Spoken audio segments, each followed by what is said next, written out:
بس لکھا جاتا ہے یعنی سیرابی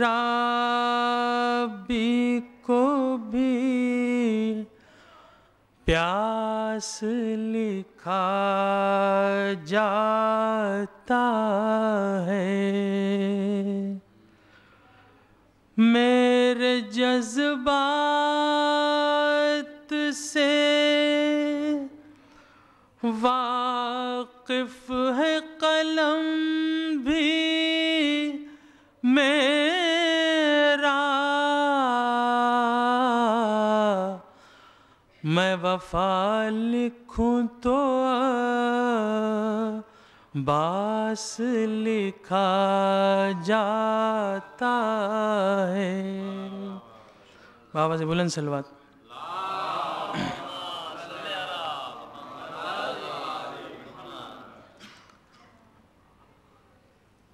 دشمن آل محبت کا چلن کیا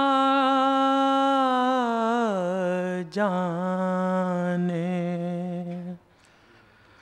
دل ہے پتھر کا غم شاہ زمن کیا جانے دشمن آل محبت کا چلن کیا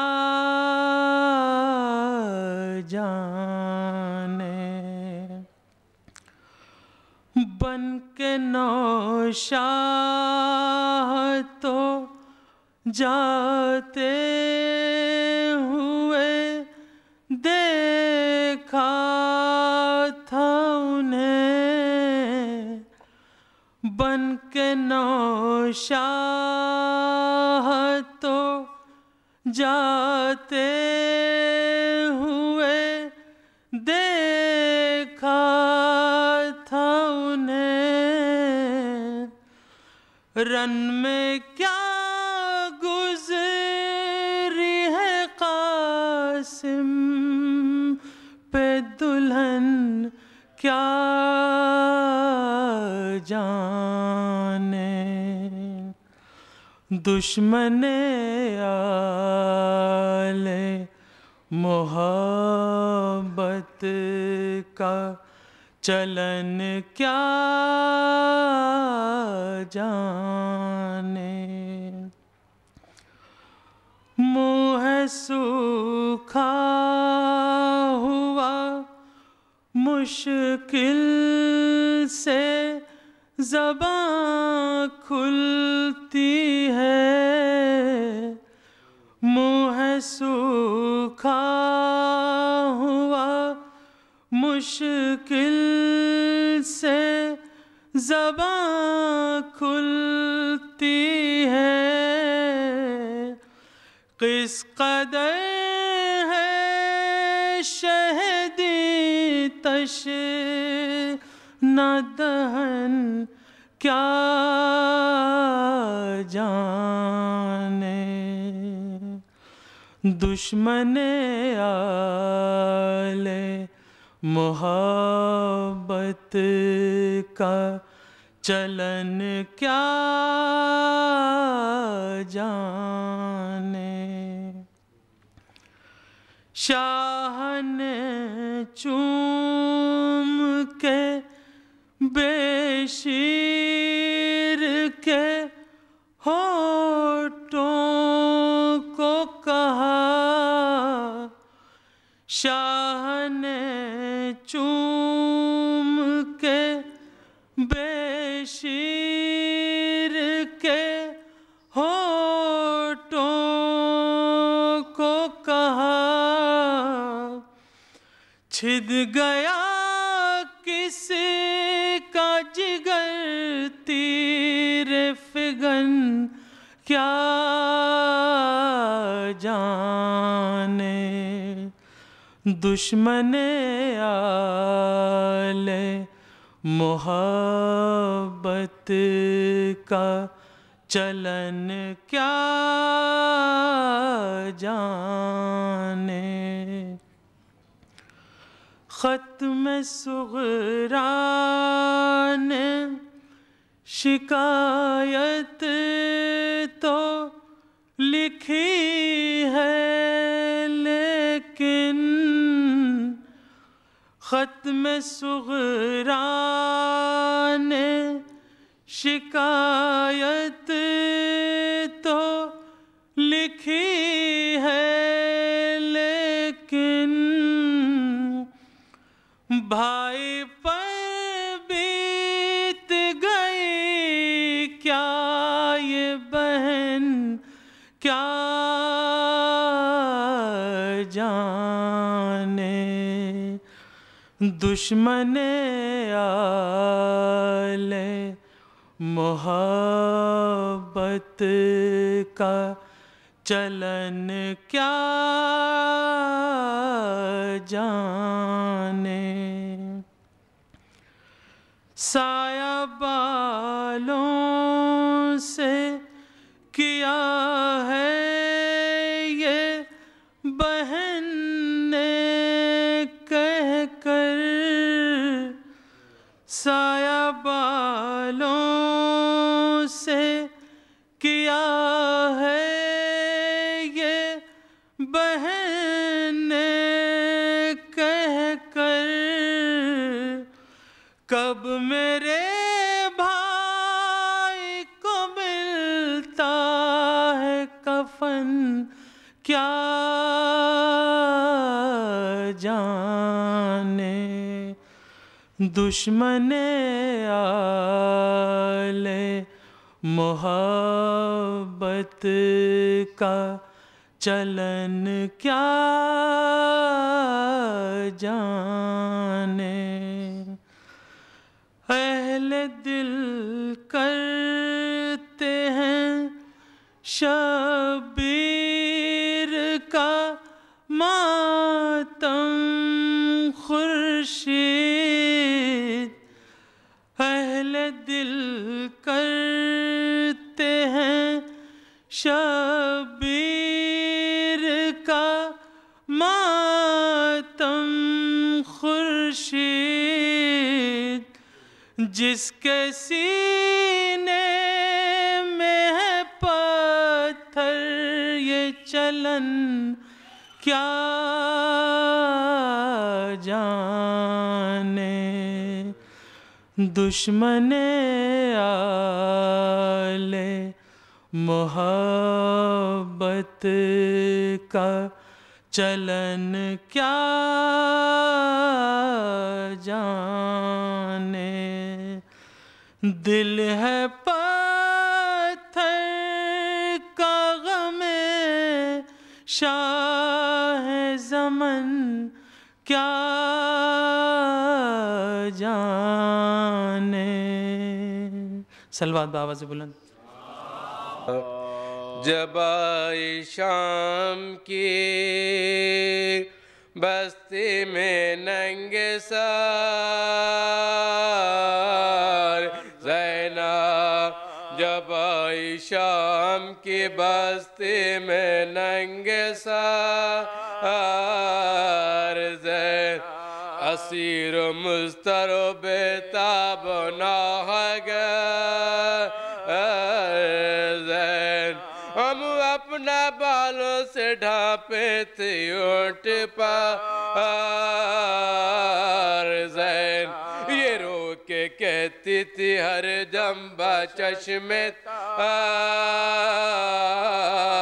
زین، یہ رو کے کہتی تھی ہر دنبہ چشم تار زین۔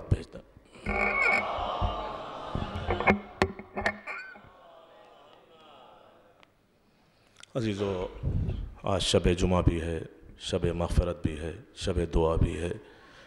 ہم یہ اس فرش ازا کا طرح امتیاز ہے کہ جب ہم حسین کا ماتم کرنے کے لیے آتے ہیں تو ہم اپنے مرحومین کو بھی یاد رکھتے ہیں۔ یہ صرف واحد ہمارا یہ شیعان علی کا ایک ایسا مذہب ہے جو اس بات کی ہمیں تربیت دیتا ہے اور سبق سکھاتا ہے کہ جانے والے کو کبھی فراموش نہ کرو۔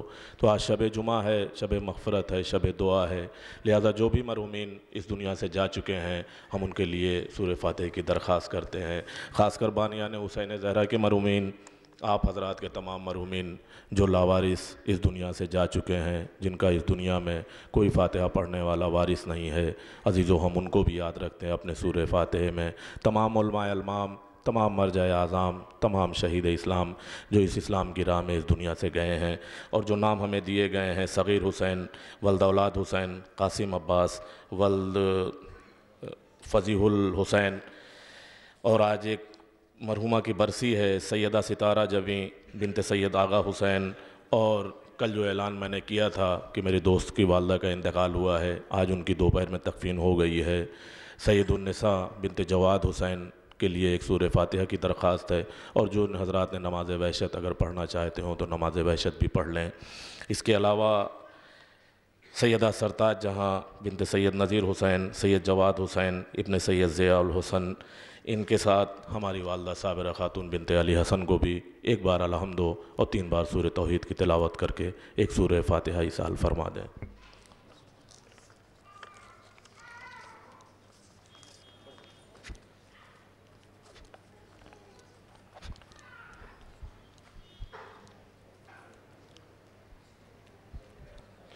میں دستوسہ گزارش کروں گا مولانا ذاکر اہل بیت سید کمال الدین اکبر صاحب قبلہ سے کہ ممبر پہ تشریف لے آئیں۔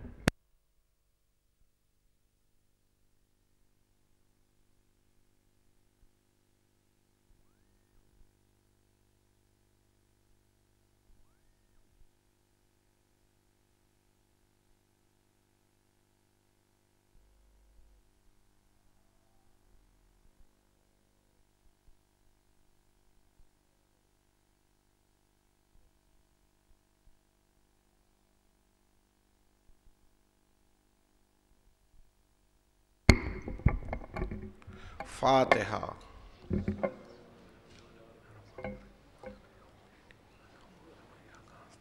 تقیم صراط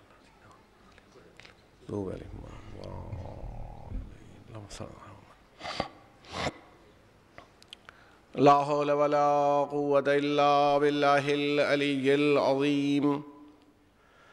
أعوذ بالله السميع العليم من الشيطان اللعين الرجيم۔ بسم اللہ الرحمن الرحیم۔ الحمد للہ رب العالمین، والصلاة والسلام علی سید الانبیاء والمرسلین، سیدنا و مولانا بالقاسم محمد۔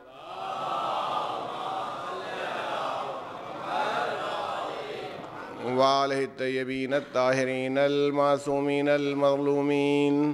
استغفر اللہ الذی لا الہ الا هو الحی القیوم الرحمن الرحیم، ذو الجلال والاکرام، واسألہ ان یتوب علی توبۃ عبد ذلیل خاضع فقیر بائس مسکین مستکین مستجیر، لا یملک لنفسہ نفعا ولا ضرا ولا موتا ولا حیاتا ولا نشورا۔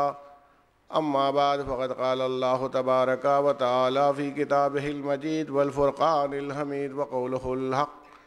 بسم اللہ الرحمن الرحیم۔ ان اللہ یامر بالعدل والاحسان وایتاء ذی القربی وینہی عن الفحشاء والمنکر والبغی یعظکم لعلکم تذکرون۔ صلوات۔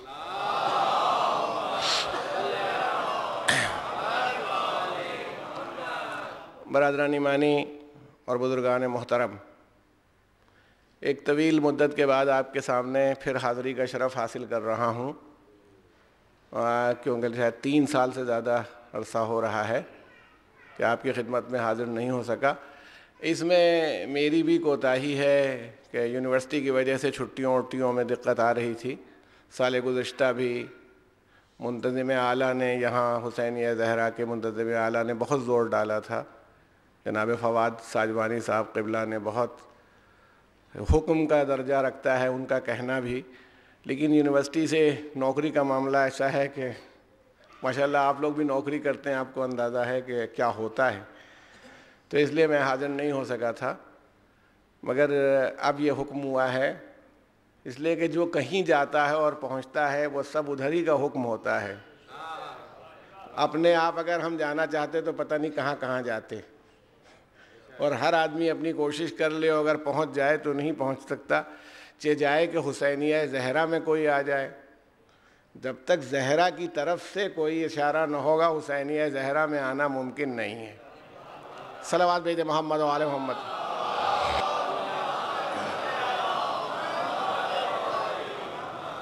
تو اب یہ آپ کی خدمت میں حاضری ہوئی ہے، اور آپ کی عام طور پر جتنا میں رہتا تھا اس کا ڈیوڑا رہوں گا کیونکہ 10 دنوں ہی تک پڑھتا تھا میں، لوٹ جاتا تھا اسی سب زحمتوں کی وجہ سے۔ تو میں ان تمام بہت سے چہرے تو میرے لیے بھی نئے ہیں، اور ان نئے چہروں کے لیے میرا چہرہ بھی نیا ہوگا، تو اور بہت سے لوگ ماشاءاللہ پرانے ہیں، اور خدا آپ سب کو شاد و آباد رکھے، اور تمام ہماری جو پس پردہ بیبیاں ہماری اور ہماری مائیں بہنیں سن رہی ہیں ان کو بھی پروردگار عالم ان کی تمام مرادوں کو پورا کرے، کیونکہ یہ شب جمعہ ہے، اس لیے یہ اتفاق ہے کہ پہلی مجلس شب جمعہ میں ہی منعقد ہو رہی ہے۔ تو آپ سے جو لوگ نئے ہیں ان کو تھوڑی سی ہو سکتا ہے دقت بھی آئے، جو میں بار بار کہتا رہتا ہوں کہ بات کرنا اور ہوتا ہے، مجلس پڑھنا اور ہوتا ہے، اور وہ مجھے آتی نہیں مجلس پڑھنا، تو میں تو بھی ایک کنورسیشن کروں گا آپ سے، ڈائلاگ و گفتگو کروں گا جس کے سہارے سے بات کو آگے بڑھاؤں گا۔ اور ماشاءاللہ یہ مجمع مجھے دبئی میں اندازہ ہے، بالخصوص اس عزاخانے میں، کہ اتنے بافہم حضرات یہاں بیٹھتے ہیں کہ وہ بھی سمجھتے ہیں جو میں نہیں کہتا ہوں۔ جو میں کہتا ہوں وہ تو سمجھ جاتے ہی ہیں، جو میں نہیں کہتا ہوں وہ بھی سمجھ جاتے ہیں۔ وہ اس لیے کہ اکثر میں سوچتا ہوں کہ مرزا غالب کے اشعار کی جتنی شرحیں کی گئی ہیں، جتنی تفسیر بیان کی گئی ہے، اگر ان کو اب بتائی جائے کہ حضور کے شعر کے یہ معنی بھی تھے تو وہ کہیں گے یہ تو میں نے کہا نہیں تھا، تعجب ہے سمجھنے والوں نے یہاں تک سمجھا۔ تو اس میں مومنین کا جو وجدان ہوتا ہے، یہ ان کی کمی نہیں ہوتی ہے، یہ ان کی محبت ہوتی ہے، یہ ان کا ولایت پر عقیدہ ہوتا ہے، جو محبت وہ اس بات کو سمجھاتی ہے جہاں تک شاید مقرر خود سوچ بھی نہ پایا ہو۔ یہ ان کا کمال ہوتا ہے کہ ان کی محبت ان کو اس درجے تک لے جاتی کہ وہ سمجھتے ہیں کہ اس کے معنی یہ ہیں۔ صلوات بیت محمد و آل محمد۔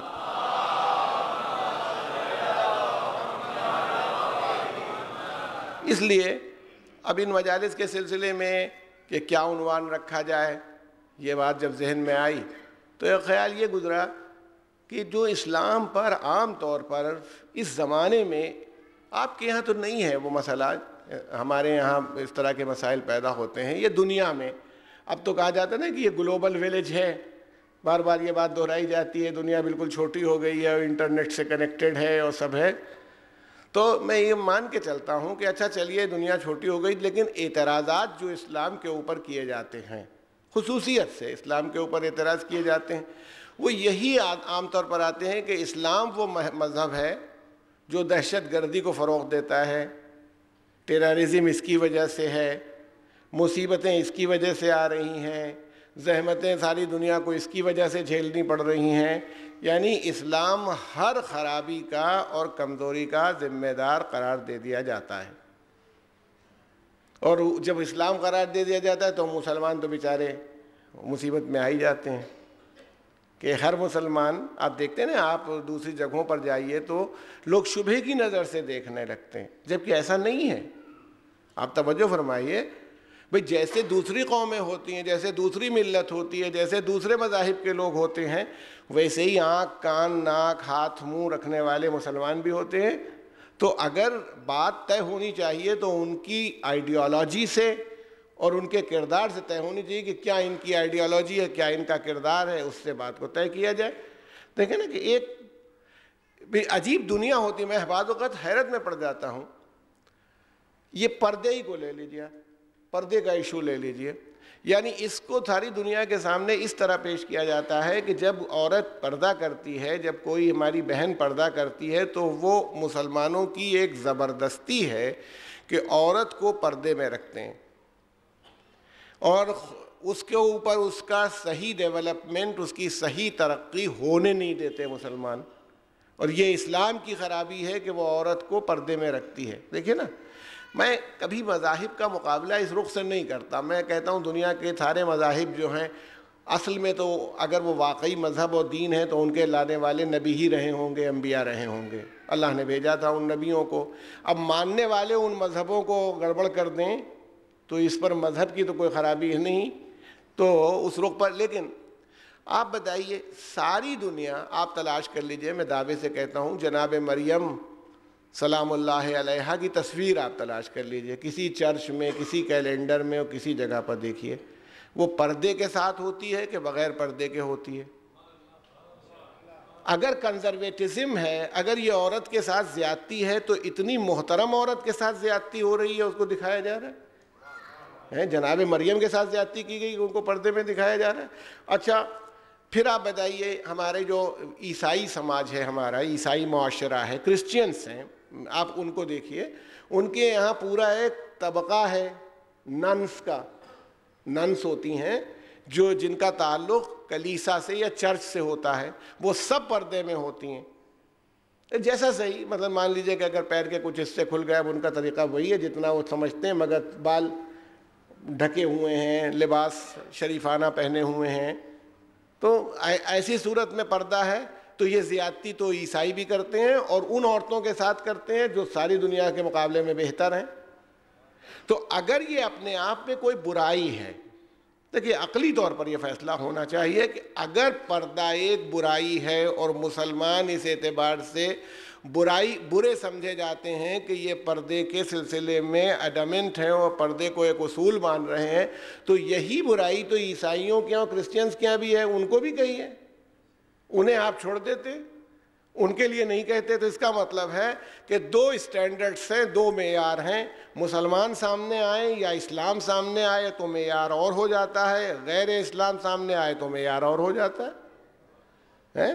ساری دنیا میں کہا جاتا ہے، آپ دیکھیے ساری دنیا میں کہا جا رہا ہے بھائی ہر آدمی کو حق ہے جس طرح چاہے زندہ رہے، ہر آدمی کو حق ہے جیسا چاہے. آپ کون ہیں کہ کہیں کہ صاحب یہ کپڑے پہنو یا نہ پہنو؟ یہی تو کہا جاتا ہے نا، انسان آزاد پیدا ہوا ہے، آزادی فکر ہے، جتنا چاہے آزاد رہے. جب یہ بات آپ کے سب کے سامنے لا کے کہی جاتی ہے تو میں یہ پوچھتا ہوں یہی آزادی مسلمان کو کیوں نہیں حاصل ہے؟ جب سب لوگوں کو ہے آزادی کہ جو چاہیں پہنیں یا نہ پہنیں، تو اگر کوئی مسلمان عورت پردہ کرنا چاہتی ہے تو کسی ملک کو قانون بنانے کی کیا ضرورت ہے کہ ہم پردہ نہیں کرنے دیں گے؟ اس کا مطلب ہے اسٹینڈرڈ الگ ہے. اسی لیے میں نے آپ کی خدمت میں موضوع یہ رکھا کہ یہ دیکھا جائے کہ اسلام واقعی کیا بیڈ مورلز کو یا بری ویلیوز کو یا خراب قدروں کو فروغ دیتا ہے، یا وہ انسانی اعلیٰ قدروں کو فروغ دینے والا ہے. اس لیے ان مجالس میں ہم لوگ اس بات کا جائزہ لیں کہ انسانیت پر اسلام کے کون کون سے احسان ہیں، اسلام کا انسانیت پر کیا احسان ہے، اس کا جائزہ ان مجالس میں لے لیا جائے کہ اسلام کا انسانیت سے رشتہ اپنے آپ معلوم ہو جائے گا کہ یہ مذہب انسانیت کو نقصان پہنچانے کے لیے آیا ہے یا انسانیت کو پہچنوانے کے لیے آیا ہے. صلوات بھیجیں محمد و آل محمد.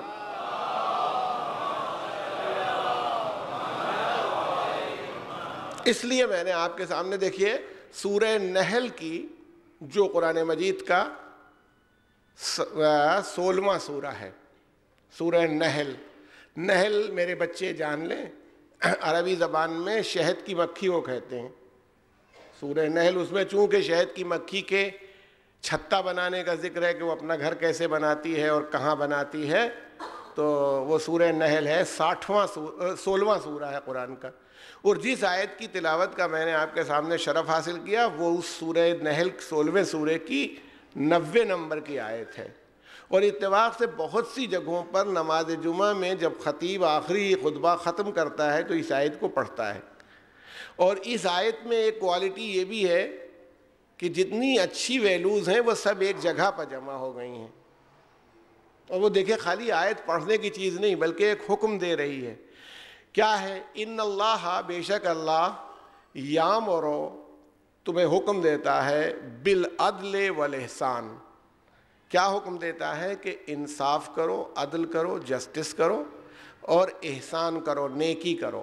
بھی بحث آئے گی. دیکھیے عربی کا احسان اور ہوتا ہے اور اردو میں احسان کے معنی اور ہوتے ہیں. عدل کرو اور احسان کرو، وَإِيتَاءِ ذِي الْقُرْبَى، اور اپنے قرابت داروں سے، اپنے رشتہ داروں سے اچھا سلوک کرو. وَيَنْهَا عَنِ الْفَحْشَاءِ، اور بے حیائی سے رکو، بے حیائی نہ کرو. وَالْمُنْکَرِ، اور جن جن چیزوں کو اسلام نے یا اللہ نے منع کیا ان سے رکے رہو. وَالْبَغْيِ، بغاوت نہ کرو، بری ویلوز کی طرف نہ بڑھو. یعظکم لعلکم تذکرون، یہ نصیحت تم لوگوں کو اس لیے کی جا رہی ہے کہ ہو سکتا ہے کہ قرآن کی نصیحت کے سہارے تم لوگ نصیحت حاصل کر لو، ایسے ہو جاؤ.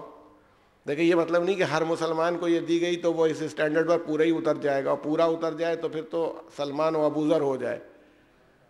یہ بھی یاد رکھیے گا. ان اللہ یامر، دیکھیے جتنی باتیں سب آ گئیں. ان اللہ یامر بالعدل والاحسان، اللہ تمہیں حکم دیتا ہے. کاہے کا حکم دیتا ہے؟ کہ عدل کرو، جسٹس کرو. والاحسان، اور نیکی کرو، احسان کرو، نیکی کی ابتدا کرو. وَإِيتَاءِ ذِي الْقُرْبَى، اور اپنے اعزاء کے ساتھ اچھا سلوک، اچھا برتاؤ کرو. ابھی دیکھیے ایک بس بڑا مسئلہ ہوتا ہے جب ہم کہتے ہیں کہ وَإِيتَاءِ ذِي الْقُرْبَى، تو ہر آدمی اس کو اچھا سمجھتا ہے اور دماغ میں خیال ہوتا ہے کہ دوسرے رشتہ داروں کو میرے ساتھ اچھا سلوک کرنا چاہیے.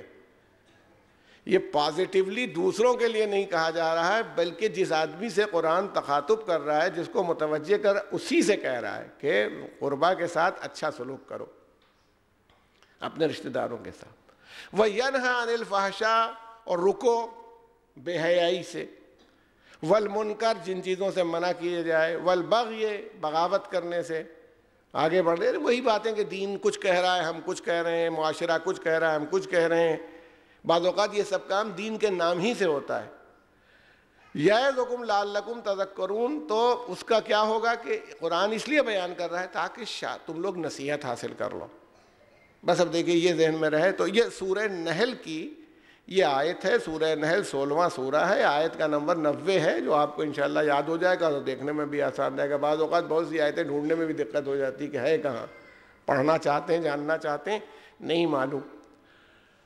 تو اس کی بیان کرنے کا مقصد یہ ہے کہ وہ ذہن میں آپ کے آ جائے. اچھا، اب جو بات عرض کرنی ہے کہ دیکھیے نحل، پروردگار عالم نے شہد کی مکھی کو، جس نے یہ چھتا لگایا ہے، اس کے لیے کہا ہے کہ ہم نے اس کو وحی کی. یعنی دیکھیے وحی کے لیے کسی فرشتے کا آنا شرط نہیں ہے. اللہ کا میسج، اللہ کا پیغام کس ذریعے سے جائے گا اور پہنچ سکتا ہے، اس پر تعجب نہیں کرنا چاہیے. وحی اوہا، ہم نے اس کو کی، اس کو وحی کی کہ بلندی کے اوپر اپنے وہ چھتے لگائے. تو وہ کہاں کہاں قرآن نے کہا وہ 3 جگہوں پر اپنے گھر بناتی ہے. پہاڑوں پر، گھروں کی اونچائیوں پر، اور درختوں پر، شجر پر. اب میں کہتا ہوں ایک ایک بات پر چلتی ہے کہ تمام مسلمان ماشاءاللہ سب مسلمان ہی تشریف فرما ہیں، اور جہاں تک یہ مجلس جائے گی وہ بھی سب مسلمان ہیں. تو ہم کہتے ہیں دوسروں کے لیے یہ دلیل ہو نہ ہو، ہم مسلمانوں کے لیے قرآنی دلیل ہے کہ اللہ نے وحی کی، اللہ نے وحی کی شہد کی مکھی کو کہ وہ چھتا بنائے اور بلندی پر بنائے. یہ نبی ہوتی ہے، مکھی نبی ہے. شہد کی مکھی کو کوئی مسلمان نبی ماننے کے لیے تیار ہوگا؟ میں تو سمجھتا ہوں کوئی نہیں مانے گا کہ نبی ہو اور وہ سمجھ لے. اور یہ آج نہیں ہو، اور اگر اس طرح سے انبیاء طے ہونے لگے تو اتنی مکھیاں تو 1,24,000 سے زیادہ تو آج ہی ہیں. اور کب سے ان کو وحی کی جا رہی ہے کہ یہ بلندی پر. اس لیے یہ بات یاد رکھیے گا، اللہ اپنے میسج کو اور پیغام کو کسی ذات تک پہنچانا چاہے تو نبوت شرط نہیں ہوتی، مقصد شرط ہوتا ہے. مثلا نبی کے علاوہ مولا کا رابطہ تھا اللہ سے کہ نہیں تھا؟ اے حضور، مکھی کے رابطے کو سب تسلیم کیے لے رہتے ہیں، علی کے رابطے کو کوئی مان نہیں رہا. صلوات بھیجتے ماں. عقل کا تقاضا ہے کہ جب ہم نے وحی کی، میسج کیسے جائے گا اور معصوم کیسے دیکھے گا. یہ نہیں، رسول اللہ صلی اللہ علیہ وسلم کی حدیث ہے، المومن ینظر بنور اللہ، مومن اللہ کے نور سے دیکھتا ہے. اگر مومن میں اتنا کمال ہو جاتا ہے کہ وہ اللہ کو اپنے نور سے اپنی انہی آنکھوں سے دیکھ لے, تو جس کی ذات کی وجہ سے آدمی مومن ہوتا ہے, اب علی سے محبت نہ ہو تو مومن رہے گا؟ یہ مجمع اس بات کو تو بات جانتا ہے. تو اس لیے بلندی پر وہ اپنے چھتے بناتی ہے, یہ آپ کے علم میں ہے.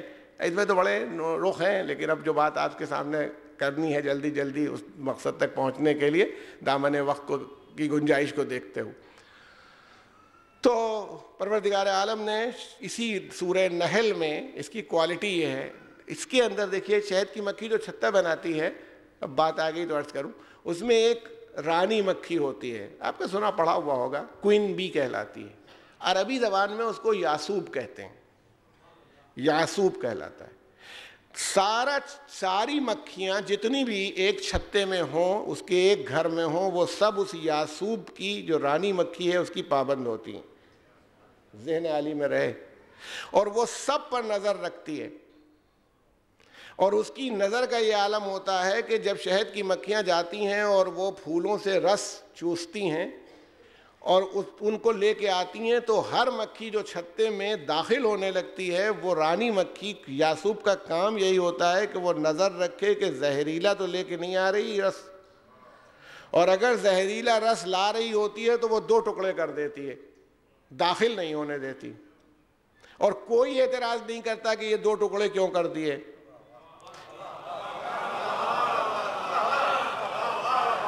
اب میں اس مجمع سے, محترم مجمع سے کہوں گا, امیر المومنین نے اپنا تعارف کرایا تھا, انا یاسوب المومنین. پوری ایمانی جماعت کا میں یاسوب ہوں, میری نظر ہے. یعنی اسلام اس شہد کی مکھی کے چھتے کا نام ہے جس کے یاسوب کا نام علی ابن ابی طالب ہے.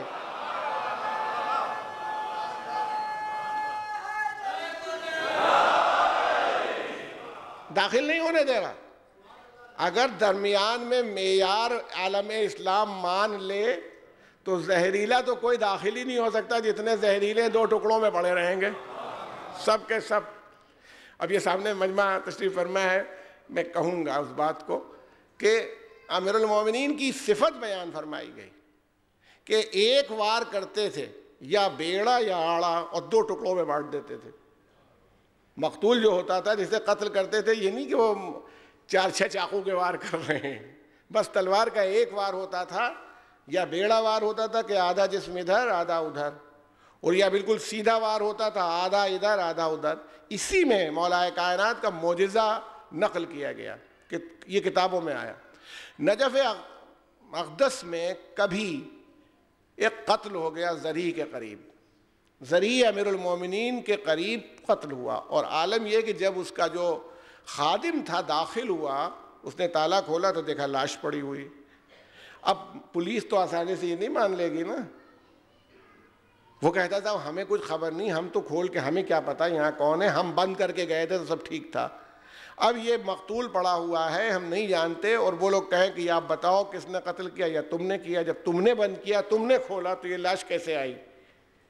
یہ معجزات میں لکھا گیا امیر المومنین. آخر اس کے دماغ میں یہ بات آئی, کہا مجھے تو لگتا ہے کہ حضرت نے کسی بے ادبی کی بنیاد پر اس کو سزا دی ہے. ان کو یہ ہم نہیں مانتے. کہا اچھا اگر آپ کم سے کم اتنا تو کر سکتے ہیں, لاش کے 2 ٹکڑے تول لیے جائیں, ترازو منگوائیے, ایک ٹکڑا ادھر رکھیے ایک ٹکڑا ادھر رکھیے, اور ترازو رکھنے کے بعد تول لیجئے. اگر 2 ٹکڑے برابر ہو جائیں تو کسی انسان کا کام نہیں ہے. پھر اب سب وہ رکھے گئے اور تولا گیا. اب نہ پلہ ادھر جھک رہا ہے نہ ادھر جھک رہا ہے, دونوں لاش کے ٹکڑے برابر ہیں. میں کہتا ہوں چلیے قتل نہ کریے, آپ کوئی چیز اٹھا لیجئے, صابن کی بٹی لے لیجئے اور اس کے 2 ایسے برابر کے ٹکڑے کر دیجئے, 150 بار میں بھی تو ہم جان جائیں. معلوم ہوا یہ بھی اسی کا کمال ہو سکتا ہے کہ شہد کی مکھی 2 ٹکڑے کرتی ہوگی تو برابر کی شرط نہیں ہے, مگر علی جیسا باشعور اگر 2 ٹکڑے کرے گا تو اس میں بھی عدل و انصاف کا دامن چھوٹے گا نہیں. صلوات بھیجے محمد و آل محمد.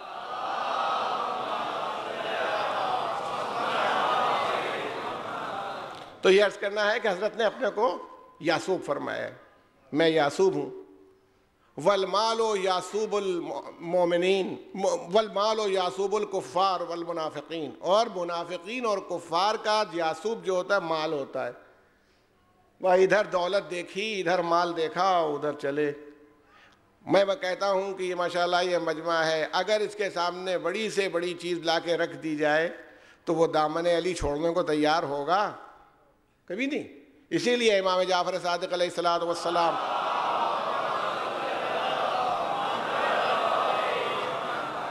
چھٹے امام نے، کسی چاہنے والے نے، بھئی آپ دیکھیں ہماری جو پریشانیاں ہوتی ہیں آخر ہم اپنے مولائی کی خدمت میں تو عرض کرتے ہیں، اور تو اگر امام حاضر موجود ہے تو اس کے سامنے کہیں گے، امام غائب ہوتا ہے تو اس کے سامنے استغاثہ کرتے ہیں، کبھی عریضہ ڈالتے ہیں، کبھی اسے توسل کرتے ہیں.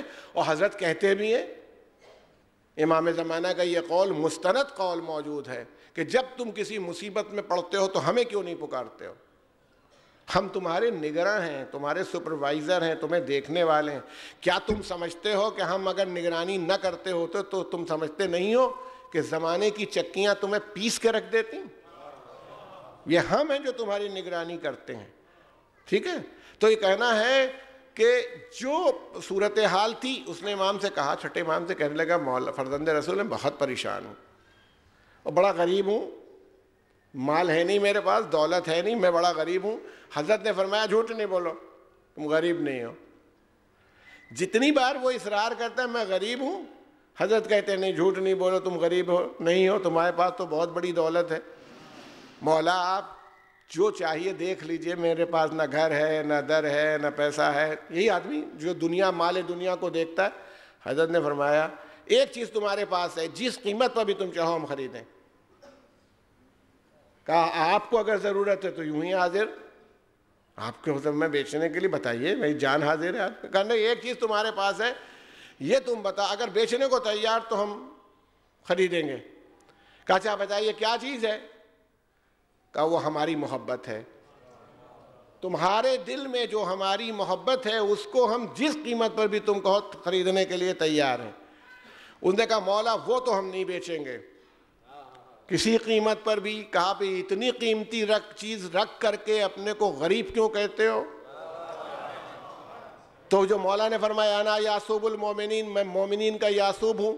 ارشاد فرمایا اگر 2 ٹکڑے بھی کر دوں مومن کو تلوار سے تو بھی میری محبت سے وہ اپنا ہاتھ نہیں اٹھائے گا. اور اگر میں اب جو میرے دشمن ہیں ان کے سامنے ساری دولتیں ان کے قدموں میں لا کے ڈال دوں تو وہ میری دوستی کے اوپر نہیں جمع ہوں گے. یعنی گویا مولا کی محبت بھی معیار بنی ہوئی ہے، اور دشمنوں کے لیے مولا کی جو نفرت ہے وہ بھی معیار بنی ہوئی ہے کہ جہاں دولت درمیان میں نہیں آ رہی، کوئی اور وجہ ہوگی جو ممبر کے لائق نہیں کہ کیوں دشمنی ہوتی ہے. صلوات بھیجتے محمد و آل محمد پر.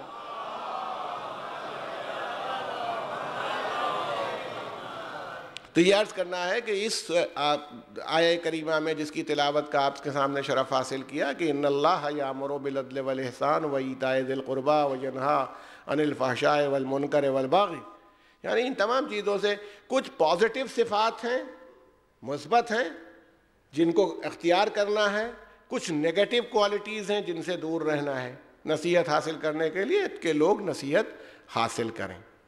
اب دیکھیں ایک بات غور فرما لیجیے گا، چاہے وہ مومن ہو، بھئی ہم لوگ انسان ہیں، آدمی ہیں، یعنی اس انسانیت پر کیا کرم کیا اسلام نے اس پر آپ توجہ فرمائیں.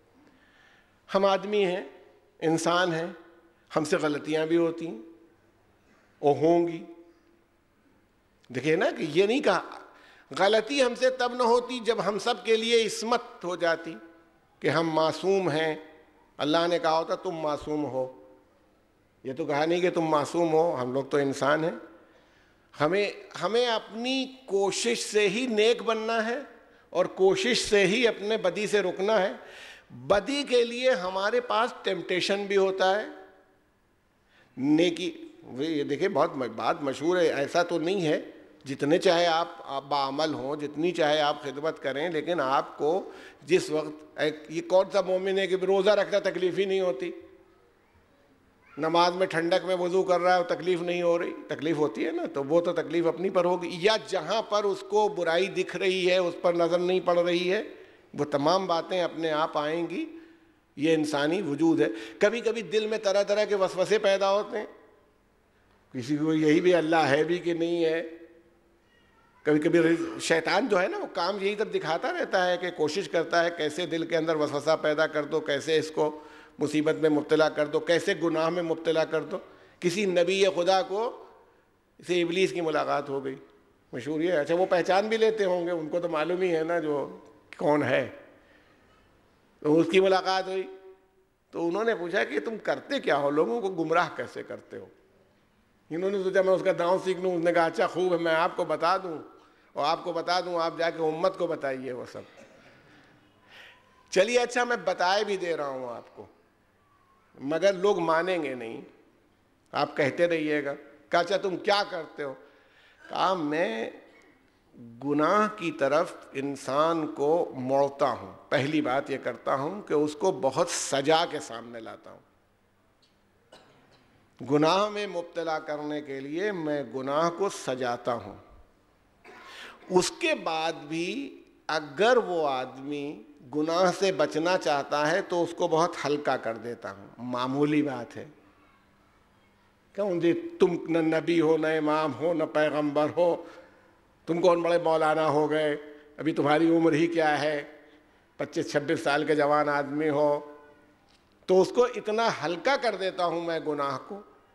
اور اگر وہ اس گناہ کو کر چکتا ہے، جب کر لیتا ہے اس کو ندامت ہوتی ہے، تو میں پھر اس سے کہتا ہوں کہ ابھی توبہ کا وقت نہیں آیا۔ اچھا 26 سال کے ہو، تم سے غلطی ہو گئی، توبہ کرو گے تو تمہیں تو ابھی 70 سال تک زندہ رہنا، پھر کیا کرو گے؟ روز توبہ اطمینان سے کرنا۔ 70 جب ہو جائے 68-64 سال کی عمر میں توبہ کر لینا، حج کرانا، زیارتیں کرنا، مسجد کو آباد کر دینا، کہیں جانا نہیں، تمہاری توبہ ہو جائے گی۔ اور یہ روز توبہ کرو گے تو کام کیسے چلے گا تمہارا؟ آج تم نے غلطی کی، کل بھی توبہ، پرسوں اکٹھا ہوگی۔ کہتا میں 3 بات کرتا ہوں، پہلے میں گناہ کو سجاتا ہوں کہ وہ نظر آنے لگے کہ بہت خوبصورت ہے، اس کے بعد بھی متوجہ نہ ہو تو اس کو ہلکا کر دیتا ہوں کہ بہت چھوٹی سی بات ہے یار، دنیا میں لوگ پتہ نہیں کیا کیا کر رہے ہیں، تم اپنا اتنے بڑے وہ بنے ہوئے ہو۔ اس کے بعد گناہ کر لیتا ہے تو اس کو پھر شرمندگی ہوتی ہے اس گناہ کے اوپر۔ جب اسے شرمندگی ہونے لگتی ہے گناہ پر تو میں یہ کہتا ہوں کہ ابھی توبہ کا وقت نہیں آیا، بہت عمر پڑی ہوئی ہے، اطمینان سے تم توبہ کرنا۔ دیکھیے اسلام نے یہ مومنی پر نہیں ہے، ایک بہت بڑا احسان پوری انسانیت پر یہ کیا کہ انسان مایوسی کا شکار نہ ہونے پائے۔ ورنہ بتائیے اگر یہ معلوم ہو جائے کہ انسان گناہ کرنے کے بعد معاف نہیں ہوگا، جیسے کوئی بھی آدمی یہ ایک بار طے ہو گیا کہ میں نے غلطی کی، میں نے گناہ کیا، اللہ معاف نہیں کرے گا، میرا گناہ ایسا ہے۔ آپ سچ بتائیے ہمیں، پھر جب معلوم ہو گیا کہ اللہ معاف نہیں کرے گا تو ہم کیا کریں گے؟ اور کرو۔ اب تو جو ہم سے ہو گیا، جب ہمارے ساتھ یہی ہونا ہے اور یہی ہم پکڑے ہی جائیں گے اور اب ہم کو سزا ہوگی ہی، بچت کا کوئی ہمارے ذریعہ ہی نہیں بچا ہے، تو آپ بتائیے ایسے آدمی سے ہم کہیں نماز پڑھو، کہے گا ہمارے نماز پڑھنے سے فائدہ کیا ہے؟ اس سے کہیں گے ہم روزہ رکھو، کہے گا ہمارے روزہ رکھنے سے فائدہ کیا ہے؟ اس سے ہم کہیں گے کہ تم لوگوں کے ساتھ نیکی کرو، وہ کہے گا بھئی جہنم میں جانا ہی ہے، نیکی کرنے سے فائدہ کیا ہے؟ اس لیے یہ مایوسی آتی ہے انسان کے اندر، اسلام اس مایوسی کو نہیں آنے دینا چاہتا ہے، کیونکہ اس کی مایوسی سے نہ صرف یہ کہ اس کی زندگی برباد ہو جائے گی، بلکہ اگر اسی طرح کے مایوس افراد سارے سماج میں چل رہے ہوں گے تو یہ سب کرمنلز ہوں گے، یہ مجرمین کا پورا ایک معاشرہ ہوگا، کیونکہ یہ سب ہیں خاطی انسان، ان سے کبھی نہ کبھی غلطی ہوگی، اور جس دن ان سے غلطی ہوگی یہ معاشرے کے لیے منفی لوگ بن جائیں گے، یہ نیگیٹو پرسنالٹیز ہوں گی جو معاشرے کو نقصان پہنچانے والی ہوں گی، یہ آدمی نہیں بلکہ بھوت ٹہل رہے ہوں گے۔ تو اس لیے اسلام نے بڑے سے بڑے گناہ کے لیے بھی معافی کا اعلان کر رکھا ہے، مگر جیسے معافی مانگنی چاہیے ویسے معافی مانگو، بے غلطی جیسی کی ویسی معافی ہو۔ صلوات بھیجے محمد و آل محمد۔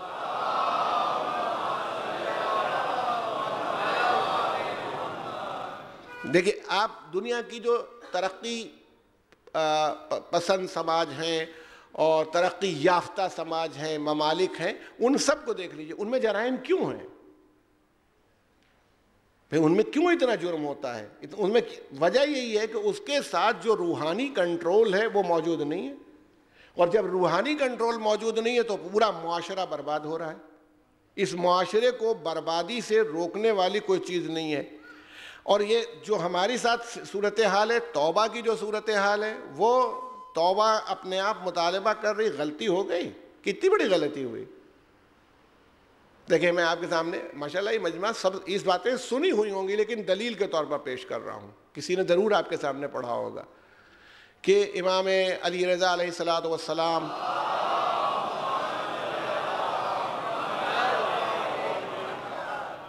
کے سامنے حمید ابن قحطبہ کی روایت نقل کی گئی حضرت کے سامنے کہ ہارون رشید کے زمانے میں کوئی شخص تھا جس کو ہارون رشید نے بلایا، اور اس نے بلا کر کے اس سے پوچھا کہ تم مجھے کتنا چاہتے ہو؟ تو اس نے یہ کہا کہ میں آپ کو اپنی جان اور مال سے زیادہ چاہتا ہوں۔ ہارون رشید نے رات کا وقت واپس کر دیا۔ ایک ساتھ تھوڑی دیر کے بعد پھر بلایا، پھر یہی سوال کیا کتنا چاہتے ہو؟ تو نے کہا اپنی جان اور مال سے زیادہ آپ کو چاہتا ہوں۔ پھر بلایا تیسری مرتبہ، تو اس کی سمجھ میں آیا کہ میرا جواب شاید ہارون کو پسند نہیں آ رہا، تو کچھ اس کے والا جواب دے دوں جس میں یہ خوش ہو جائے۔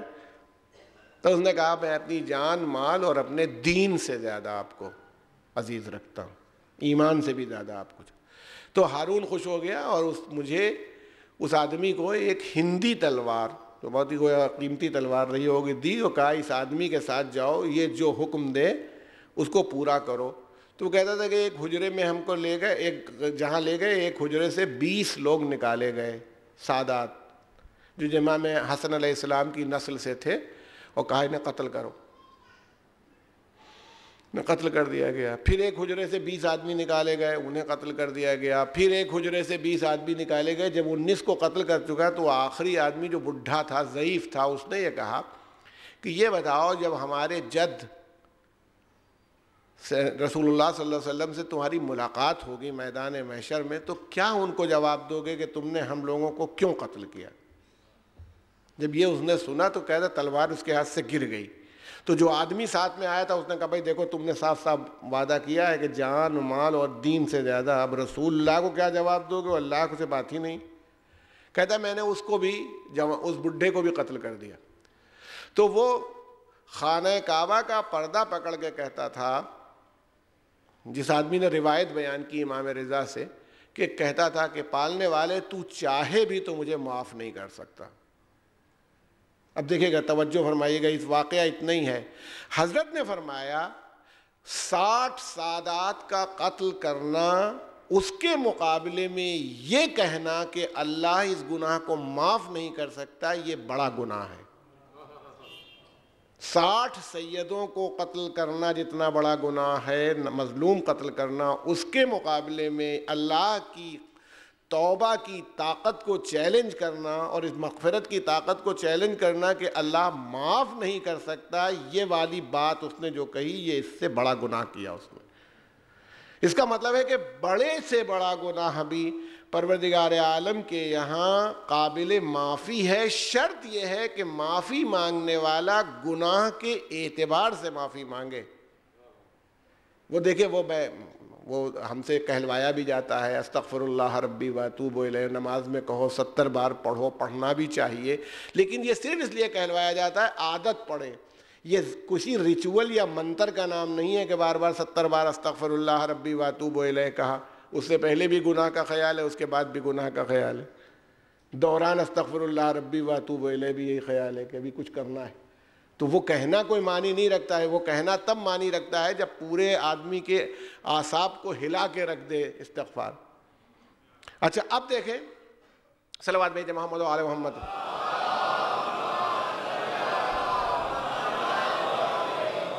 آپ یہ ملاحظہ فرمائیے اور توجہ فرمائیے گا کہ یہ ہمارا جو نظام ہے اسلام کا، اس نے توبہ اور مغفرت کی کیا دنیا بنائی ہے، استغفار کی یہ دنیا جو بنی ہوئی ہے، اس پر توجہ دیجیے گا کہ اس کو خالی یہی نہیں رکھا، بلکہ اللہ کے اپنی صفات میں ایک صفت اس کی ہے کہ وہ تواب ہے، ایک صفت اس کی یہ ہے کہ وہ ستار ہے، ایک صفت اس کی یہ ہے کہ وہ غفار ہے۔ اب عربی زبان کے اعتبار سے یہ سب معنی ہے کہ وہ تواب بھی ہے، وہ غفار بھی ہے، وہ ستار بھی ہے، اور ہر معنی کے وہاں پر ایک الگ ڈائمینشن ہے۔ اب دیکھیے ستار جیسے تواب ہے، بہت زیادہ پلٹنے والا، بہت زیادہ مڑنے والا، یعنی اگر میں بار بار آپ کی طرف مڑوں تو یہ صفت ہے توابیت کی، یعنی اس کی طرف توجہ کرنا۔ جو آدمی گناہ سے توبہ کرتا ہے اسے تائب کہتے ہیں، پلٹنے والا، اور اللہ کو تواب کہتے ہیں، بہت زیادہ متوجہ ہونے والا، بہت زیادہ پلٹنے والا۔ علماء نے اس کی تفسیر کی کہ جب بندہ ایک بار توبہ کرتا ہے تو تائب ہوتا ہے، اور جب بندہ ایک مرتبہ خدا کی طرف متوجہ ہوتا ہے تو اللہ 2 بار اس کی طرف متوجہ ہوتا ہے۔ ایک بار اسے توجہ دلا کے کہ اپنے گناہ پر نادم ہو جائے، دوسری بار اس کی توبہ قبول کر کے۔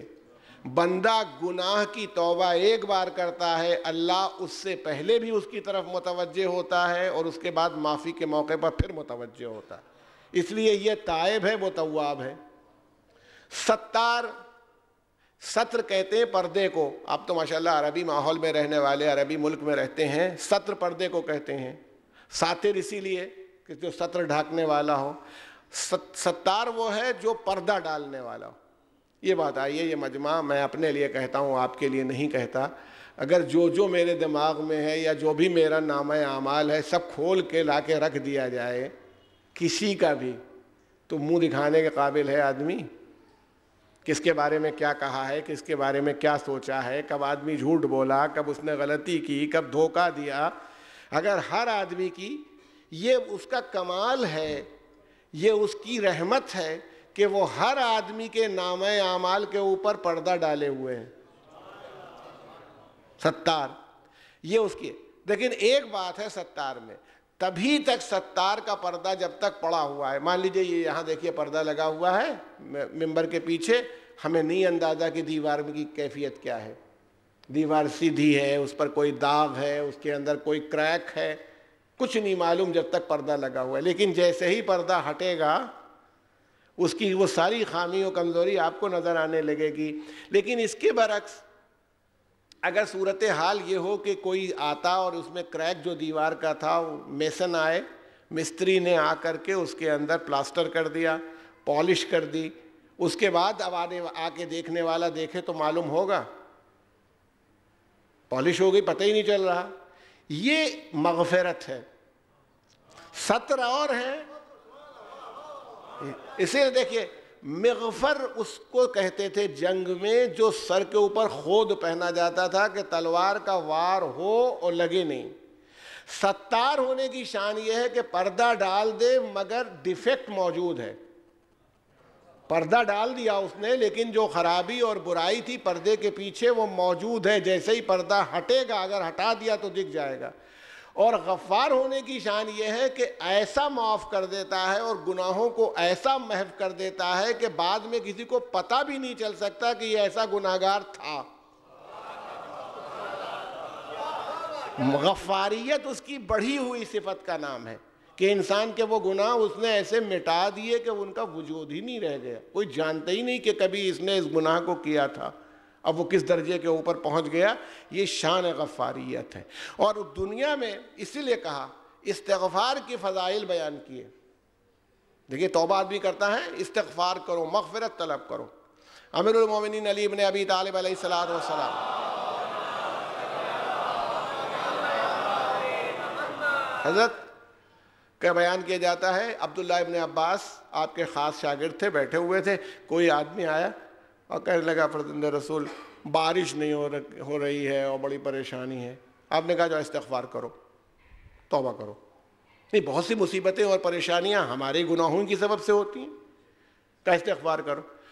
تھوڑی دیر بعد کوئی آیا, کہا کہ اولاد نہیں ہو رہی ہے ہماری, دعا فرمائیے. کہا جو استغفار کرو. کوئی آیا, صاحب میں بہت غریب ہوں, پریشان ہوں, آپ نے کہا استغفار کرو.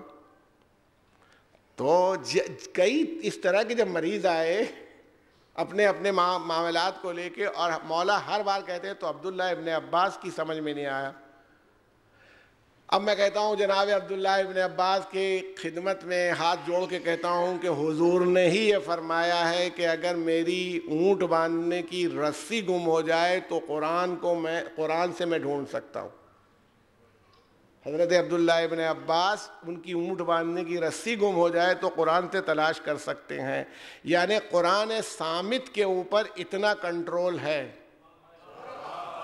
مگر قرآن ناطق کا ایک عمل سامنے سے گزر گیا اور سمجھ میں نہیں آیا کہ کیا ہوا.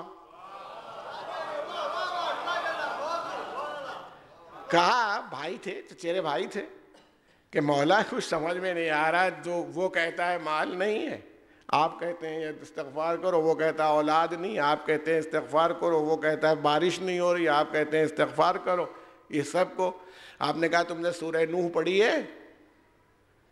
ہاں, کہا پڑھو. فقلت استغفروا ربکم انہ کان غفارا, کہ تم اگر استغفار کرو تو اللہ تمہارے گناہ معاف کر دے گا. اس کے بعد کیا کرے گا؟ آسمان سے بارش نازل کرے گا.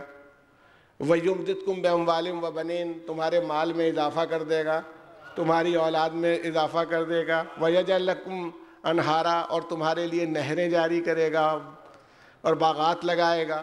تو خود ہی قرآن کی آیت کہہ رہی ہے کہ یہ استغفار سب کے نتیجے ہیں. اس لیے جو آدمی آتا رہا میں یہ کہتا رہا کہ توبہ کرو, توبہ قبول ہو جائے گی. صلوات بھیجتے محمد و آل محمد.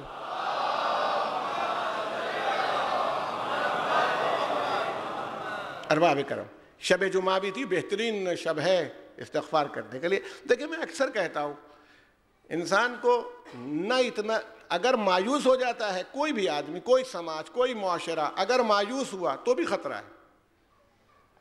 بھئی ایک لڑکا اگر یہ طے کر لیتا ہے کسی اسٹیج پر آنے کے بعد کہ میں تو پاس نہیں ہوں گا, دیکھیں خدا نہ کرے کبھی کبھی پوزیشن ایسی آ جاتی ہے نا کہ کار ڈرائیو کرنے والا یہ سمجھتا ہے کہ اب میں نہیں بچا سکتا, تو گاڑی یہ لڑ جائے گی, اب تو مجبوری ہے. اور وہ اگر آخری وقت تک اسے امید ہے کہ کوئی طریقہ نکل آئے گا بچنے کا, بریک لگا رہا ہے, موڑ رہا ہے, تو کبھی کبھی معجزات بھی ہو جاتے ہیں, میراکل ہو جاتے ہیں. آدمی خود حیرت میں کرتا ہے میں کیسے, میں تو سمجھا تھا آج گئے مگر ایسے بچ گئے. یہ ہوتا ہے ہماری زندگی میں. مایوسی نہ ہو. اگر مایوسی ہوئی, یہاں تک کہ مریض کے لیے مولا نے فرمایا, امیر المومنین نے فرمایا کہ دیکھو مرض میں اپنے کو ڈال نہیں دینا کہ اب تو بچنے والے نہیں, اب تو بس اب وہ ہے, بالکل نہیں. کوشش چلاتے رہنا اپنے کو, کیونکہ یہ جو اس کی امید ہوتی ہے یہی اس کو زندہ رکھتی ہے. اور اگر یہ اس کی امید قطع ہو جائے, یہ بلکہ پرانے جو کبوتر باز ہیں وہ اکثر بیان کرتے ہیں اس قصے کو. ایک جانور ہے جو بحری کہلاتا ہے, بحری ہوتی ہے, وہ کبوتر کو شکار کر لیتی. تو کہتے ہیں کہ جب بحری کبوتر پر حملہ کرتی ہے تو یہ کبوتر بھاگتا ہے, مگر اس کو ڈر لگا تھا تو پیچھے بار بار مڑ کے دیکھتا ہے, وہ بھاگتا رہتا ہے. مگر وہی لوگ کہتے ہیں کہ ایک اسٹیج وہ آ جاتی ہے کہ اپنے پر ڈال دیتا ہے. کہتے ہیں اگر پر نہ ڈالے تو ممکن ہے بچ بھی جائے, مگر جب اس کو یہ احساس ہونے لگتا ہے کہ میں بچوں گا نہیں تو اپنے کو بالکل ڈال دیتا ہے اور شکار ہو جاتا ہے. یعنی جس معاشرے اور جس سماج میں یہ خطرہ پیدا ہو جاتا ہے کہ وہ ترقی نہیں کر سکتا, یا اب تو وہ مصیبت میں گرفتار ہو گیا, اب تو وہ گنہگار معاشرہ ہو گیا, تو پھر اس سے ہمیں کوئی امید نہیں ہے. اسلام یہ کہہ رہا ہے, دین یہ کہہ رہا ہے گھبرانے کی ضرورت نہیں ہے. پوری انسانیت کو دعوت دے رہا ہے, تمہارا گناہ کتنا بھی بڑا ہو میری مغفرت سے زیادہ نہیں ہو سکتا. صلوات بیت محمد و آل محمد پر.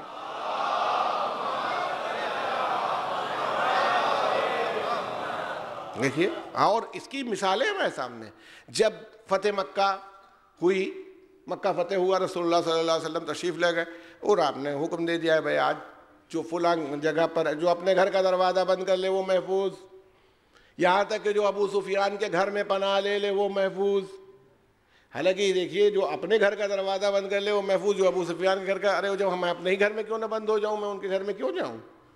مگر صرف اس کی لوگوں نے کہا تھا کہ یہ اپنی شان کو برقرار رکھنا چاہتا ہے اس لیے کہہ دیجئے گا, تو رسول اللہ نے یہ بھی کہہ دیا.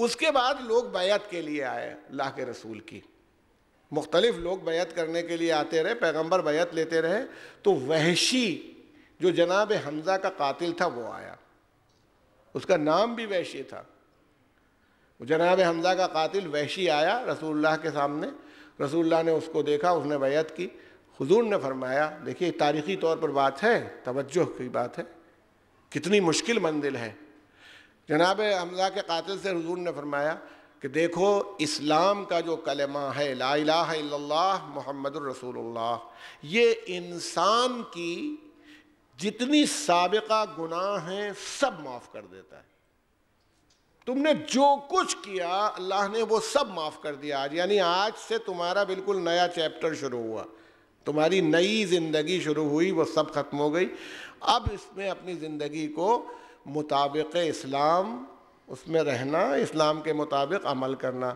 لیکن میرے سامنے نہیں آیا کرو، کیونکہ جب تم میرے سامنے آتے ہو تو مجھے میرے چچا یاد آ جاتے ہیں، یہ ایک ذاتی بات ہے، لیکن میں یہ کہہ رہا ہوں کہ حمزہ جیسا انسان جو اپنے دور کے سید الشہداء تھے، ان کے قاتل کو معاف کرنے کے لیے رسول اللہ نہیں، اسلام تیار ہے، اگر وہ اپنا مستقبل درست کر لے، اگر حمزہ کا قاتل اللہ کی نگاہ میں اسلام کے فائدے کی بنیاد اور نتیجے کی بنیاد پر معاف ہو سکتا ہے تو ایک گنہگار مسلمان کیوں نہیں معاف ہو سکتا؟ شرط یہ ہے کہ توبہ کرے، جیسے توبہ کرنی چاہیے استغفار کرے، اور اس مجمع کو سمجھانے کے لیے تو میرے سامنے کوئی زحمت کی ضرورت ہی نہیں، مجھے یہ بتائیے حر معاف ہونے کے قابل ہے؟ اگر یہ درمیان میں مغفرت نہ آ جائے، توبہ نہ آ جائے، استغفار کی دنیا نہ ہوتی تو حر نے جو عمل انجام دیا تھا اس کے بعد حر کو معاف کیا جانا چاہیے؟ نہیں ہو سکتا۔ لیکن دیکھیے حسین ابن علی اسی نظام کے نمائندے ہیں جو مایوسی کو درمیان میں نہیں آنے دینا چاہتا۔ آپ بتائیے، انسان کو اپنے اعزہ سے محبت نہیں ہوتی؟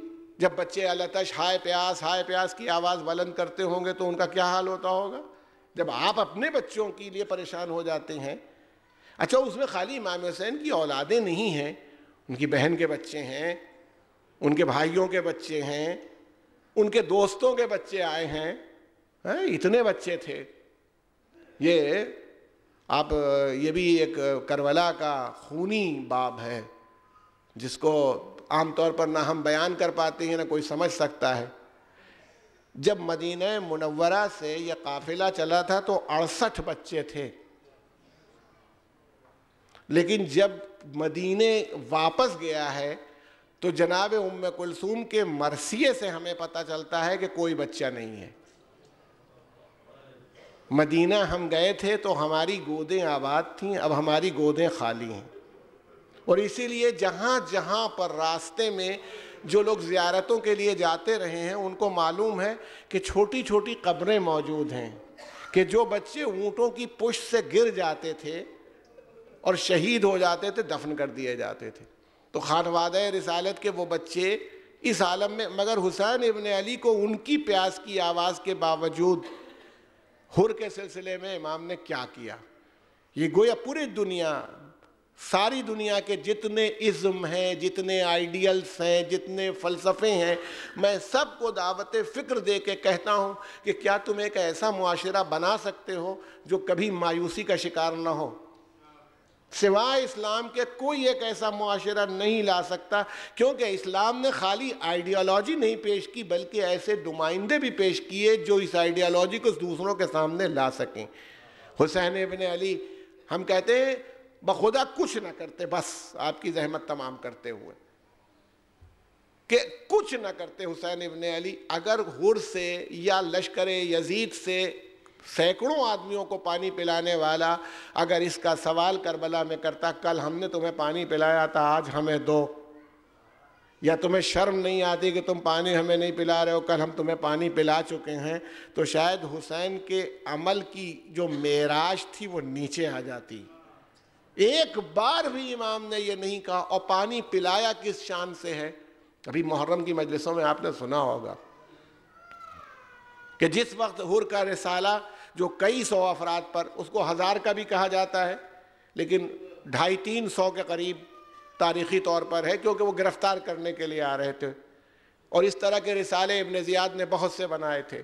یہ 250-300 کا جو رسالہ تھا، فوجی تھے، گھڑ سوار، یہ آ رہے تھے اور انہوں نے امام حسین کے قافلے کو دور سے دیکھ لیا، انہوں نے دوڑنا شروع کیا تاکہ وہ پہاڑ کو جو ایک موجود تھا قریب میں اس کو اپنی پشت پر لے لیں۔ امام نے اپنے ساتھیوں کو بھی حکم دیا کہ تم بھی اپنی اسٹریٹجک پوزیشن بناؤ حکمت عملی سے، اور یہ سارا قافلہ آ کر کے اس منزل پر آیا کہ حسین اور اصحاب حسین کھڑے تھے، اور یہ سامنے آئے تو اس قابل بھی نہیں رہ گئے تھے، گھوڑوں کی زبانیں منہ سے باہر نکل آئی تھیں، آدمیوں کی زبانیں نکلی ہوئی تھیں۔ لوگ، میں یہ کہہ رہا ہوں، یاد رکھیے گا، حر کے رسالے نے یہ کہا بھی نہیں ہے کہ ہمیں پانی پلائیے، کیونکہ اس لائق بھی نہیں رہ گئے تھے کہ پانی کا مطالبہ کرتے کہ ہمیں پانی پلاؤ، زبان سے بول نہیں سکتے تھے۔ مگر حسین ابن علی نے بجائے اس کے کہ وہ مطالبہ کرتے، یہ نمائندہ الہی ہے، جب خدا بغیر مطالبے کے رزق عطا کر دیتا ہے تو حسین ابن علی پانی دینے کے لیے نمائندہ الہی ہونے کے ساتھ ساتھ یہ سوال کا کرتے، بھیا انہیں پانی پلاؤ۔ مگر یہ سمجھ میں نہیں آتا، جب پانی کا سوال ہوا ہے، عباس درمیان میں ہے، اے عباس ان کو پانی پلاؤ۔ اب آپ کئی سو آدمی جو لوگ سبیلیں لگاتے ہیں، میں ان سے اکثر پوچھتا رہتا ہوں کہ آپ سبیلوں میں انتظام کتنا کرتے ہیں؟ فقہ شکنی کے موقع کے اوپر انتظام کیسے کیا جاتا ہے؟ 300 آدمیوں کو پانی پلانا ہو اگر کم سے کم، اور زیادہ سے زیادہ 1000 آدمیوں کو پانی پلانا ہو تو کتنا مشکل کام ہے۔ علی ابن طعن محاربی کہتا ہے کہ میرا یہ عالم تھا، میں اتنا بدحواس تھا کہ مشکیزے کے دہانے سے پانی پلایا جا رہا تھا، میں ہاتھ سے چلو لگا کے اسے پی رہا تھا، پانی پینا چاہتا تھا تو میں مشکیزے کے دہانے کو منہ کی طرف نہیں لے جاتا تھا، بدحواسی میں کان کی طرف لے جاتا تھا، اور حسین ابن علی کرسی پر بیٹھے ہوئے مجھے ہدایت دے رہے تھے، اس طرح سے پیو۔ جب میں نہیں سمجھ پایا تو اٹھ کے آئے، مشکیزے کے دہانے کو درست کیا، اور جب تک میں نے پانی پی نہیں لیا تب تک حسین ابن علی وہیں پر کھڑے رہے۔ بس ارباب کرم آپ متوجہ ہو گئے، ایسا کریم آقا ہو اور کربلا کے میدان میں اس کا یہ عالم ہو کہ وہ کہے کہ پیاس نے میرے جگر کے ٹکڑے کر دیے۔ ہائے پیاس، جس کی بیٹی کے لبوں کا یہ عالم ہو گیا ہو کہ نیلے پڑ گئے ہوں پیاس کی وجہ سے، مگر اس کے لب پر یہ نہ آئے کہ کل میں نے تمہیں پانی پلایا تھا، آج میں پیاسا ہوں۔ ارباب کرم، یہی مغفرت کا جذبہ تھا، یہی توبہ کا جذبہ تھا کہ حر جب حسین ابن علی کے قریب آیا تو اس عالم میں کہ ہاتھوں کو باندھے ہوئے تھا، مولا ہاتھوں کو باندھے ہوئے دوڑتا ہوا حسین ابن علی کے سامنے آیا ہے، اور اس کے بعد اپنے کو قدموں پر گرا کے کہتا ہے آقا میری خطا معاف ہو سکتی ہے۔ حسین نے بلند کیا، ہاتھ کیوں باندھے؟ تو زندگی میں بھی آزاد ہے، مرنے آخرت میں بھی آزاد ہے، تیری ماں نے تیرا نام حر رکھا ہے، ہاتھ کھولے، میں تجھ سے راضی، میرا رب تجھ سے راضی ہے، میں نے تجھے معاف کیا، حر تو میرا مہمان ہے، ایک تھوڑی دیر کے لیے رک جا، آج ہم اتنے مجبور ہیں کہ تجھے ایک گھونٹ پانی نہیں پلا سکتے۔ ہمارے دروازے پر ایسا آج تک نہیں ہوا کہ مہمان آیا، ارے یہ اس کا دروازہ ہے جس کی ماں سائل کے لیے اپنی چادر گروی رکھ دیتی ہے کہ سائل جانے نہ پائے، چادر گروی رکھ دی جائے۔ آج وہ حسین ابن علی اتنے مجبور ہو گئے کہ حر سے معذرت کر رہے، اچھا اتنا کر تھوڑی دیر آرام کر لے، مگر حر مانا نہیں۔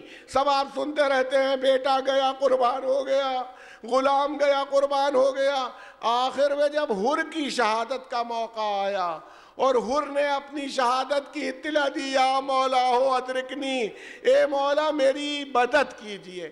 میں کہتا ہوں حر مدد اس لیے نہیں مانگ رہا تھا مجھے زندگی دیجئے، بلکہ حر یہ کہہ رہا تھا مولا میرا گناہ معاف کروانے میں میری مدد کیجئے۔ اور حسین ابن علی اس جلتی ہوئی ریتی پر حر کے لیے بیٹھے۔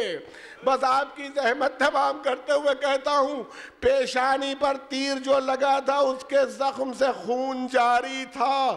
مغفرت کا یہ اعلیٰ نمونہ میں نے دیکھا، وہ رومال جیب سے نکالا جسے بی بی فاطمہ الزہرا سلام اللہ علیہا نے اپنے ہاتھوں سے بنا تھا، اور وہ رومال حور کی پیشانی پر باندھ دیا کہ زخم سر سے بہنے والا خون رک جائے۔ اس سے زیادہ معراج کیا ہو سکتی ہے؟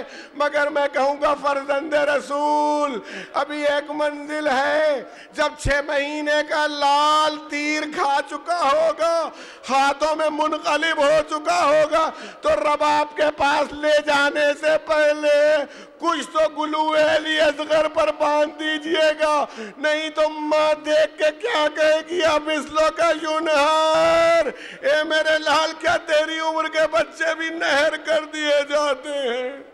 سیعلم الذین ظلموا ای منقلب ینقلبون انا للہ و انا الیہ راجعون الہی بحق الزہرا و بیہا و بالہا و بنیہا۔ یا اللہ ہماری سزائے مختصر قبول فرما، پروردگار عالم ان آنسوؤں کو رومال زہرا میں جگہ عطا فرما۔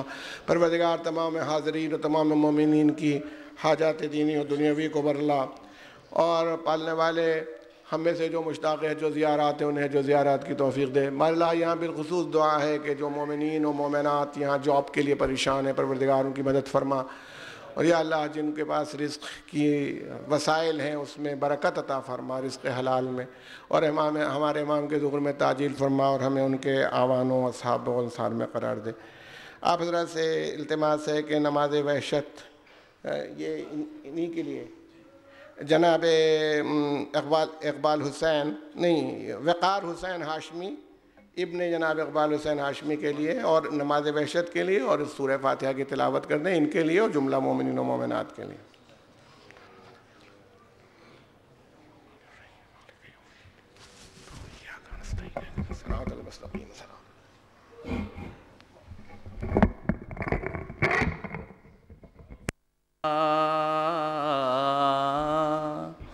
شور جلتے خیموں میں تھا، علی و یا محمد، شور جلتے خیموں میں تھا، یا علی و یا علی و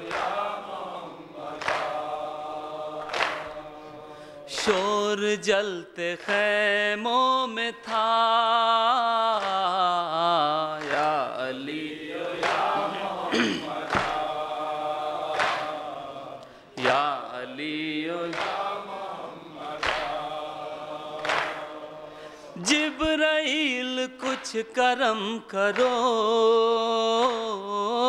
ایک بار اور روک لو،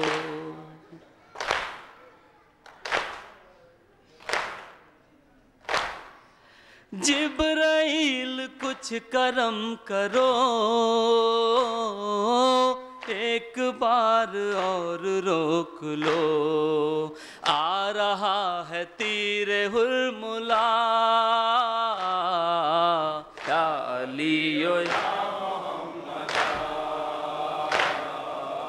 یا علی و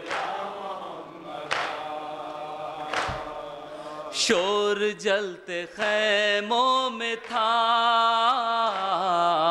یا علی یا علی ظلم کی ندی چڑھی ہوئی،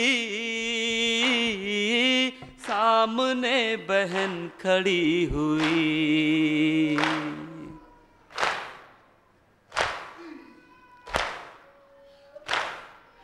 ظلم کی ندی چڑھی ہوئی، سامنے بہن کھڑی ہوئی، کٹ رہا ہے سر حسین کا، یا علی و یا علی و شور جلتے خیموں میں تھا یا علی یا محمد یا علی یا محمد آسرا نہ جب کوئی بھی ہو 5 برکتوں کے نام لو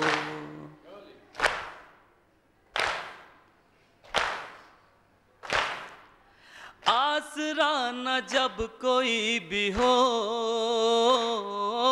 5 برکتوں کے نام لو یا حسن حسین و فاطمہ یا علی یا محمد یا علی یا محمد شور جلتے خیموں میں تھا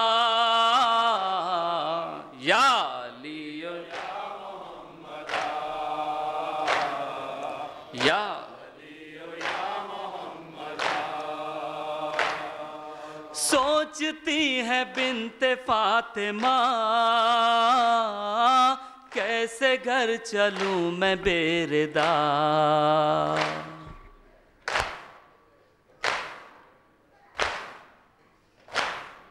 سوچتی ہے بنت فاطمہ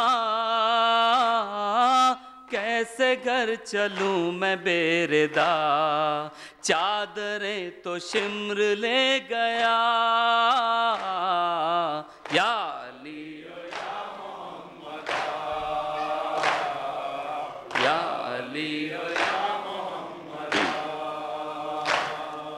شور جلتے خیموں میں تھا یا علی یا محمد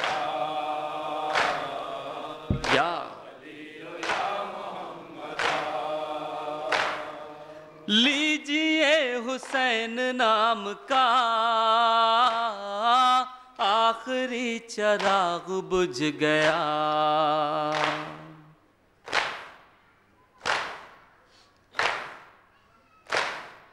لیجئے حسین نام کا آخری چراغ بجھ گیا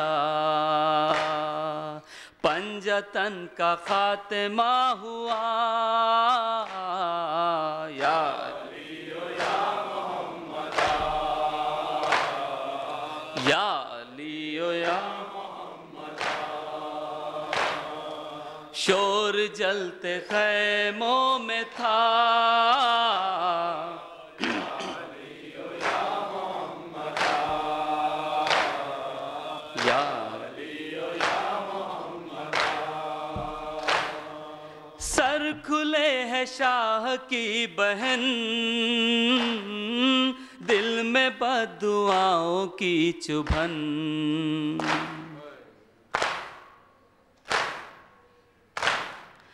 سر کھلے ہے شاہ کی بہن دل میں بددعاؤں کی چبھن یاد آ رہی ہے فاطمہ علی یا محمد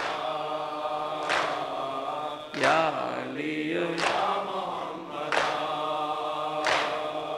شور جلتے خیموں میں تھا یا علی یا محمد شور جلتے خیموں میں تھا یا حسین